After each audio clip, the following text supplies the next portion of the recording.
Assalamualaikum warahmatullahi wabarakatuh. Perkenalkan, nama saya Akma Hirnisa dengan NIM 2314010042. Di sini saya akan menjelaskan tentang tafsir dari Quran Surah An-Naml ayat 17 sampai 19 serta relevansinya terhadap pendidikan. A'udzu billahi minasyaitonir rajim. Bismillahirrahmanirrahim. Wa husyira li Sulaimana junuduhu minal jinni wal insi wat tayri fahum yuza'un hatta idza atu ala wadin namli qalat namlah ya ayyuhan namlu udkhulu masakinakum la yahtimannakum Sulaiman wa junuduhu wa hum la yash'urun fatabassama dahikan min qawliha wa qala rabbi awzi'ni an ashkura ni'mataka allati an'amta alayya wa ala walidayya wa an a'mala salihan taradahu wa adkhilni birahmatika fi ibadikas salihin. Shadaqallahul azim. Selanjutnya adalah arti perkata dari Quran Surah An-Naml ayat 17 sampai 19.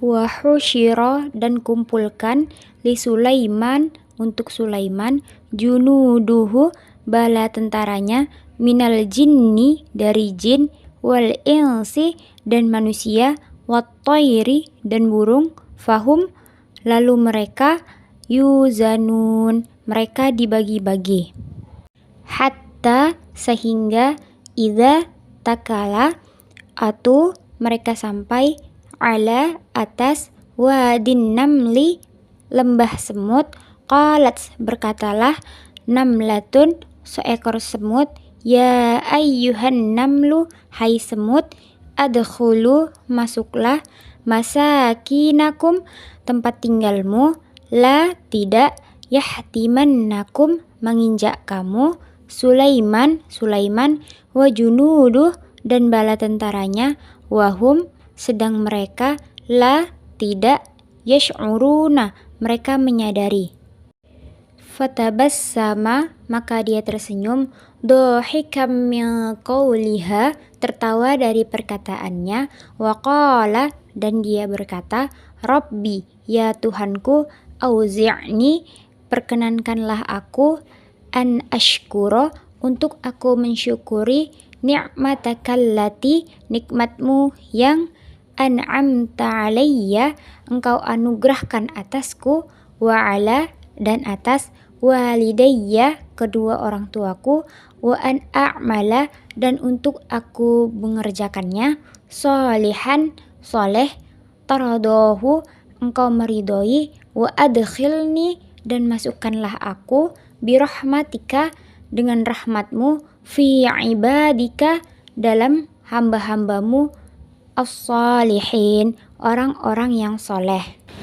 Selanjutnya adalah tafsir dari Quran Surah An-Naml ayat 17 sampai 19. Pada ayat 17, Allah menceritakan bahwasanya Nabi Sulaiman memiliki bala tentara yang terdiri dari 3 golongan. Di antaranya yaitu yang pertama adalah jin, kemudian yang kedua adalah manusia, dan yang terakhir adalah burung. Seluruh pasukan itu dikumpulkan untuknya dan mereka diatur secara tertib dalam barisan.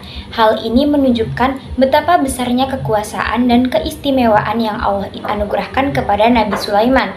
Ia tidak hanya memimpin manusia saja, tetapi juga makhluk gaib seperti jin serta burung-burung yang tunduk kepadanya. Pengaturan pasukan yang teratur ini mencerminkan kepemimpinan yang cermat, disiplin, dan sistematis.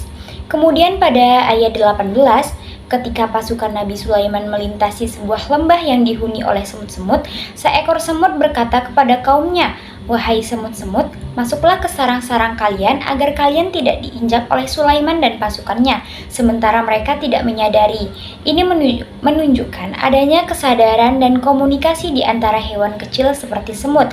Semut tersebut bertindak sebagai pemimpin yang peduli dan bijaksana, serta memiliki rasa tanggung jawab terhadap keselamatan kaumnya.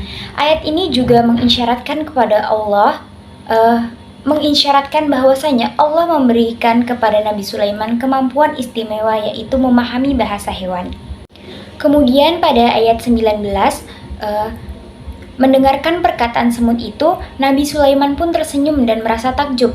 Namun responnya bukan sekadar kekaguman, melainkan juga rasa syukur yang mendalam. Ia pun berdoa kepada Allah, memohon agar diberikan kemampuan untuk selalu bersyukur atas nikmat yang telah Allah berikan kepadanya dan kepada kedua orang tuanya, agar ia bisa terus beramal soleh dan diridhoinya, serta berharap dimasukkan ke dalam golongan hamba-hamba Allah yang soleh. Doa ini mencerminkan kerendahan hati Nabi Sulaiman dan kesadaran spiritualnya bahwasanya segala kelebihan dan kekuasaan yang dimilikinya itu hanyalah karunia dari Allah Subhanahu wa Ta'ala. Nah, jadi itulah tadi tafsir dari Quran Surah An-Naml ayat 17 sampai 19. Selanjutnya adalah relevansi ayat tersebut terhadap pendidikan. Baiklah, relevansinya itu adalah yang pertama, kepemimpinan yang terorganisir dan disiplin dalam pendidikan. Pada ayat 17 ini menggambarkan bagaimana Nabi Sulaiman mengatur pasukannya dan berbagai kalangan, baik dari manusia, jin, dan burung dengan tertib dan terorganisir. Ini mencerminkan bahwasanya prinsip dasar dalam pendidikan itu adalah pentingnya manajemen yang baik, kedisiplinan, dan keberaturan. Seorang pendidik, kepala sekolah, ataupun pengelola lembaga pendidikan itu harus mampu mengatur peserta didik dan tenaga pendidik dalam sebuah sistem yang terstruktur agar tujuan pembelajaran itu tercapai dengan optimal. Dalam konteks ini, Nabi Sulaiman menjadi teladan bagi para pendidik dan pemimpin institusi pendidikan dalam hal kepemimpinan yang bijak, efektif, dan mampu mengelola keberagaman sumber daya yang dimiliki. Terlebih lagi, penataan barisan pasukan menggambarkan pentingnya kerjasama tim dan koordinasi, dua hal yang sangat krusial dalam proses pendidikan yang melibatkan banyak pihak. Yang kedua itu adalah komunikasi efektif dan kesadaran lingkungan dalam pendidikan. Ayat 18 ini menyoroti peran seekor semut yang memberikan peringatan kepada kaumnya untuk menyelamatkan diri dari kemungkinan berbahaya akibat tidak disadari oleh pasukan Nabi Sulaiman. Ini menunjukkan bahwasanya komunikasi yang efektif dan kesadaran terhadap lingkungan sekitar sangat penting, bahkan datang dari makhluk sekecil semut. Dalam dunia pendidikan, hal ini bisa diartikan sebagai pentingnya komunikasi antara siswa dan guru dan seluruh elemen pendidikan. Guru itu harus mampu menyampaikan informasi dan arahan secara jelas, serta membangun kepekaan siswa terhadap kondisi lingkungan sosial maupun fisik mereka. Semut yang memberi peringatan juga menunjukkan adanya kepemimpinan partisipasi dan kepedulian sosial yang tinggi, dua nilai karakter yang sangat penting untuk dikembangkan dalam proses pembelajaran. Pendidikan tidak hanya soal transfer ilmu saja, tetapi juga pembentukan karakter peduli, tanggap, dan bertanggung jawab terhadap sesama. Selanjutnya yang terakhir adalah keteladanan dalam rasa syukur dan doa sebagai nilai spiritual dalam pendidikan.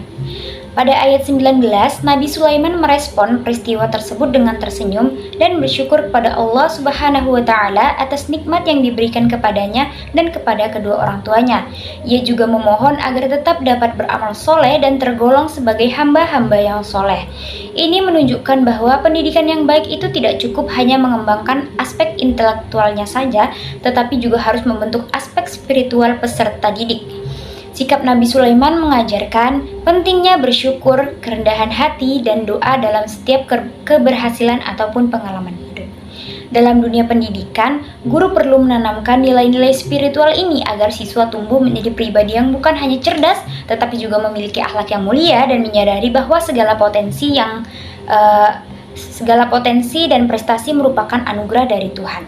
Pendidikan itu berbasis nilai spiritual ini sangat penting dalam membentuk karakter peserta didik yang seimbang antara akal, hati, dan perilaku. Jadi itulah tadi penafsiran dari Quran Surah An-Naml ayat 17-19, serta relevansinya terhadap dunia pendidikan. Nah, semoga apa yang saya sampaikan dapat bermanfaat bagi teman-teman yang melihatnya. Assalamualaikum warahmatullahi wabarakatuh.